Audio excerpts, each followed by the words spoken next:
Hello and welcome to Global Eye. I'm Parikshit Luthra. The ongoing conflict between Israel and Hamas is feared to escalate into a regional crisis.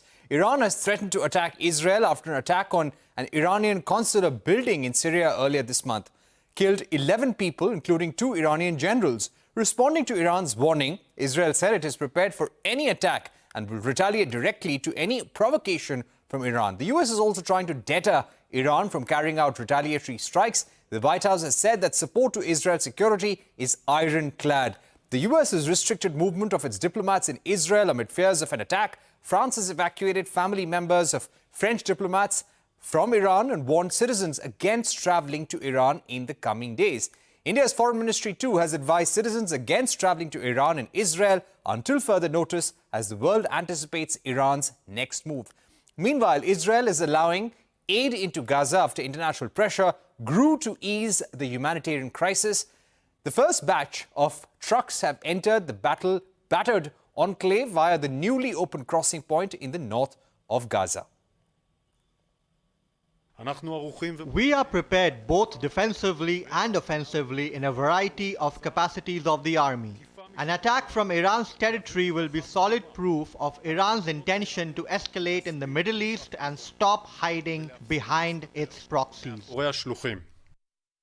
We have made very clear, obviously we've seen the threats coming from Iran, and so we have made ourselves very clear where we stand in supporting Israel's security. That is ironclad. That does not change. I'm just not going to get into details about our operational procedures from here. Now to take this discussion forward is Trita Parsi, Executive Vice President at the Quincy Institute for Responsible Statecraft, someone who is an expert on Middle East and Iranian affairs. Dr. Parsi, let me begin by asking you about the basis for the immediate intelligence about an attack, about a retaliatory attack from Iran. There seems to be a lot of fear among Western countries right now. There certainly is a lot of fear in Western countries because intelligence has been picked up that unlike previous attacks by Israeli forces against Iranian targets in Lebanon or in Syria, this time around, the Iranians appear to be planning to retaliate. What is fundamentally problematic about the Biden administration's approach, as well as that of the United Kingdom, is that all of the pressure is on Iran not to respond, combined with essentially zero pressure on Israel not to provoke in the first place, mindful of the fact that the attack against the consulate was a flagrant violation of international law and the Vienna Convention. And this was also done by the Israelis without any heads up to the United States, despite the fact that the attack also puts US troops in danger.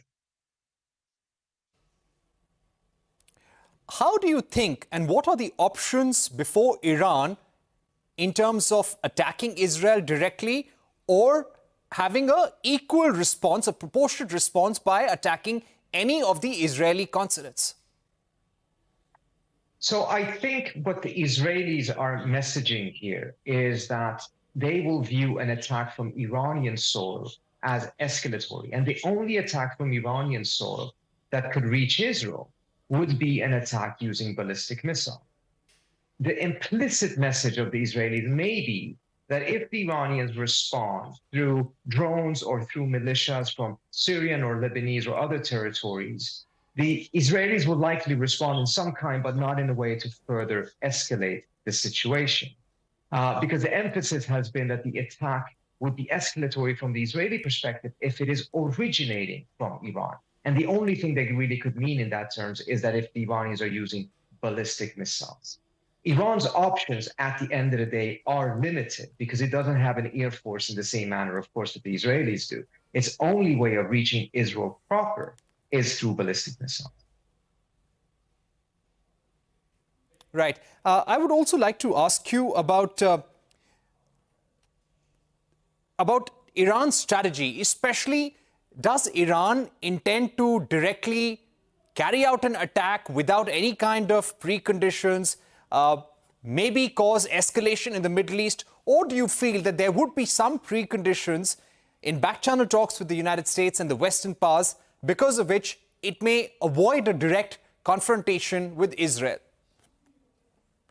There are reports in the Arab press that have not been confirmed that part of the communication between the United States and Iran has been that the Iranians have indicated that if the United States presses Israel for a ceasefire in Gaza, which of course in the course of the last 6 months, the Biden administration has refused to do, but that if Biden does this and secures a ceasefire, the Iranians may refrain from retaliating against this flagrant violation of international law that was the attack on the consulate in Damascus. But there's no indication from the Biden administration that they would entertain such an option. So whatever way out the Iranians have offered, if this reporting is true, appears to have been rejected by the Biden administration. Right. I would also like to ask you about the threat of a larger escalation. In case Iran does attack Israel in any form, who are the countries which could directly get involved? Unfortunately, most of the region is fearing that such a clash will spill over in many different parts. So, for instance, you mentioned earlier on that the Iranians might, instead of attacking Israel, may do a proportionate attack by targeting one of Israel's embassies or consulates in the region. One such consulate could be the one in Jordan or embassy.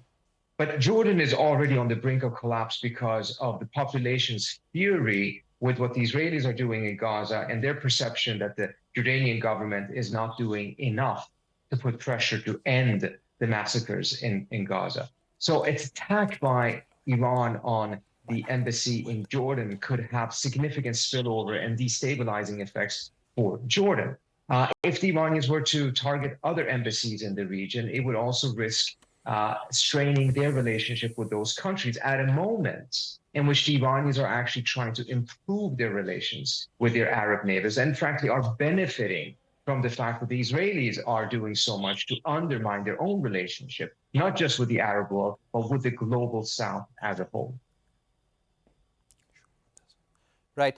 Dr. Parsi, do you think Israel, by carrying out this attack on the Israeli consulate in Syria, has actually left with Iran with any option but to retaliate? Do you think Iran will be forced to attack because of what has happened, because of the credibility of the country being at stake? It appears as if the Israelis wanted to push the Iranians into a corner and force them to respond, because the Israelis knew very well that the Iranian red line was an attack on Iranian territory. The consulate in Damascus is technically Iranian territory. And this goes to a larger problem that the Biden administration's approach towards this conflict has, which is that they have essentially tied themselves to the Netanyahu government's approach. But Netanyahu is not looking to end the conflict. Netanyahu benefits not only from prolonging the conflict, but also enlarging the conflict. Because Netanyahu knows very well that the minute this conflict ends, so does his political career. And potentially that's also the moment where his prison sentence will begin, mindful of the corruption charges that have been filed against him. And this is part of the problem of the Biden administration not pursuing an independent policy, but supporting Netanyahu, even though Netanyahu appears to have very different goals than the Biden administration. Right. Dr. Parsi, also asking you, why is the United States not going all out to stop Netanyahu right now? If there is an escalation, a war in the Middle East, who does it really benefit at this juncture? US is going to elections. Yes, there is overwhelming support within the electorate, also in political circles in the United States, to continue supporting Israel against the Hamas, to continue supporting Netanyahu. But what are the stakes if there is a large-scale war in the Middle East? This would be an absolute disaster for the region, but also for the United States. And certainly for Biden's re-election bid. He has already hurt himself tremendously with key constituencies, African Americans, younger voters, Arab American voters in key states, that very well may end up causing him to lose the election, despite other aspects of his record that are quite favorable to his re-election. And for now, it's for him to continue to so blindly, as he said, ironclad, support Israel, even when the Israelis are deliberately moving the region towards a regional war, is frankly inexcusable. because it seems to have been a decision that Biden has been making without any consideration of what the implications are, not just for U.S. interests, but also for many other countries in the world who have a very strong defense relationship with the United States and who benefit from a strong America on the global stage. Biden has done a tremendous amount to undermine America's global standing in the last 6 months, despite the fact that when he came into office, part of his platform was to restore American standing in the world following what Trump had done. And to a large extent, he had been successful in doing so. But he himself has unraveled that in the last 6 months with the decisions he has made. Right. I want to ask you, what are some of the economic toolkits that Iran has at its disposal right now? There is a larger fear that in case the war escalates in the Middle East, more countries get involved, we're going to go see a lot of volatility in oil prices, which could spike, hurt the global economy. How will countries in the region, especially India, get affected? We are going to be badly affected by inflation, by oil prices if things go south in the Middle East. And Iran is a close partner, a close ally of India as well. How do you think a country like India is likely to impact it?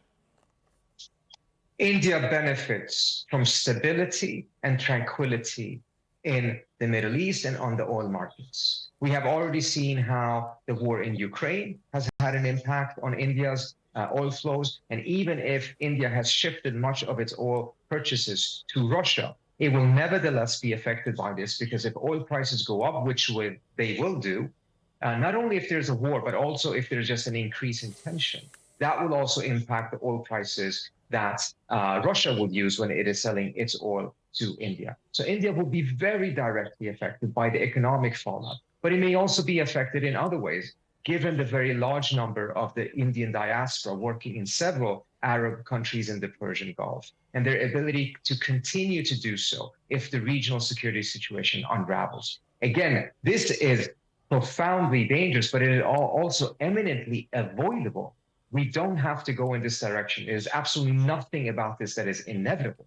But unfortunately, as long as the United States and Biden refuses to also put pressure on Israel to make sure that Israel restrains itself, that Israel does not escalate the situation, then unfortunately we will continue to move in the direction of tremendous instability. All right. Thank you very much, Dr. Parsi, for joining us on the program. Definitely a very worrying situation, and India could be directly impacted by any escalation in the Middle East, as you're pointing out. We'll have to leave it there, but thank you for joining us. We're heading into a short break, but coming up on the other side, the US this week hosted a trilateral summit with Japan and Philippines, and the big focus was China. President Biden vowed to defend Philippines from any attacks in South China Sea. A discussion with Ambassador Ashok Kanta, our former envoy to China.